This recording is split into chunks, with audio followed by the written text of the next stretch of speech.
मज़ेदार कहानी। एक मूर्ख की ससुराल जाने की कहानी। गांव का नाम था धनपुर। उसी गांव में रहता था गोलू। सीधा साधा भोला पर जरा ज़्यादा ही मूर्ख। पढ़ाई में मन नहीं लगा, समझ कम थी, पर दिल का बहुत अच्छा था। जो भी कह दे मान ले, जो भी समझा दे उस पर आँख मूंद कर भरोसा कर ले। गांव वाले हंसी मजाक में कहते, गोलू का दिमाग उसके जूतों में रहता है।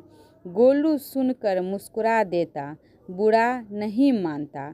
समय आया और गोलू की शादी हो गई। उसकी पत्नी सीमा समझदार, तेज और व्यवहारिक थी।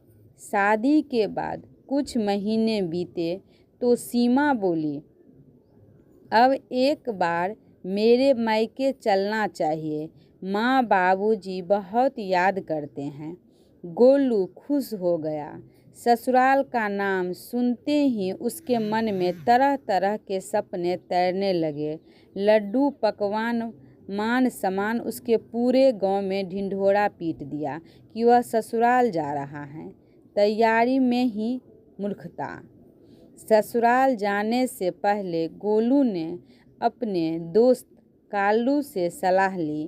कालू शरारती था। उसने मजाक में कहा, ससुराल में रुतबा चाहिए तो दहेज जैसा दिखाना चाहिए। जितना भारी सामान ले जाओगे उतने ही इज्जत बढ़ेगी।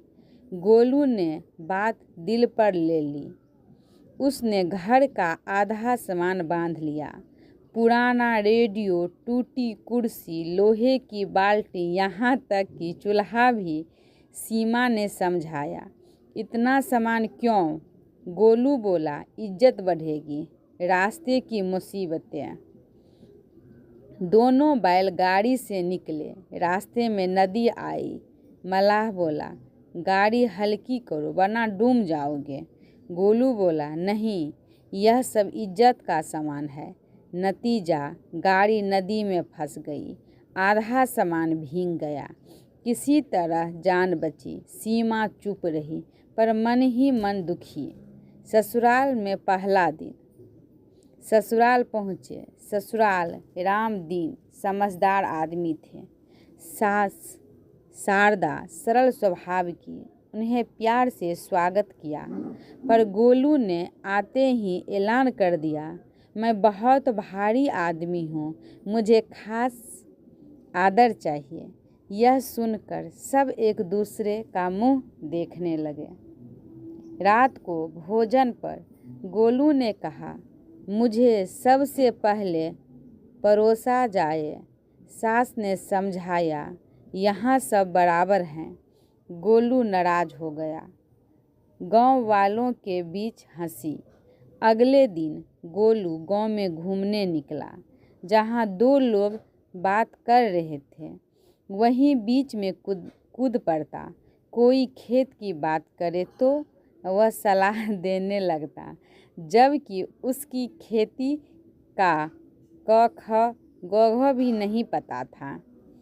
एक जगह पंचायत बैठी थी। गोलू बिना बुलाए बैठ गया और बोली, मेरी राय सबसे अच्छी है। पंचायत हंस पड़ी। बड़ी भूल। एक दिन ससुर ने कहा, बेटा अनाज का बोरा गोदाम में रख दो। गोलू बोला, ठीक है। उसने बोरा गोदाम में नहीं, कुएं के पास रख दिया। रात में बारिश हुई और बोरा भीग कर खराब हो गया। ससुर को नुकसान हुआ। सीमा बहुत शर्मिंदा हुई। उसने पहली बार सख्त होकर कहा, हर काम में दिमाग भी लगाना चाहिए। आत्मसम्मान का ठेस। गांव के बच्चे गोलू को चिढ़ाने लगे। कोई कहे, जीजाजी कुएं में भी अनाज उगता है क्या? गोलू पहली बार अंदर से टूटा। उसे महसूस हुआ कि उसकी मूर्खता सिर्फ उसकी नहीं, दूसरों को ही परेशानी बन रही है। सीख का मोड़। रात को गोलू ससुर के पास गया। बोला, बाबूजी, मुझसे गलती हो गई, मुझे माफ़ कर दीजिए। रामदीन ने प्यार से कहा, गलती करना बुरा नहीं, पर सीखना लेना बुरा है। सीमा ने कहा, सीधेपन के साथ समझदारी जरूरी है। बदलवा की शुरुआत। गोलू ने तय किया कि अब वह हर काम सोच समझकर करेगा। अगले दिन उसने सास की मदद की, खेत में ध्यान से काम किया, बिना पूछे सलाह देना बंद किया। धीरे धीरे लोग उसकी ईमानदारी और मेहनत को समझने लगे। हंसी कम हुई, सम्मान बढ़ा। विदाई का समय। लौटते समय गोलू ने कहा, मैं मूर्ख था, पर अब सीख रहा हूँ। ससुर बोले, आज तुम पहले से बेहतर इंसान हो। सीमा की आंखों में खुशी थी। केवल सीधापन काफ़ी नहीं, बुद्धि और समझ भी जरूरी है। बिना सोचे समझे किया गया काम अपमान और नुकसान दोनों देता है। गलती मान लेना कमजोरी नहीं, सुधार की पहली सीढ़ी है। सम्मान दिखावे से नहीं, व्यवहार और समझदारी से मिलता है। मूर्खता पर हंसा जा सकता है, पर सीख लेकर बदला जाए तो वही मूर्ख समझदार बन जाता है। कहानी अच्छा लगे तो आप लोग सपोर्ट, शेयर, लाइक, सब्सक्राइब करें। कहानी बहुत सुंदर है।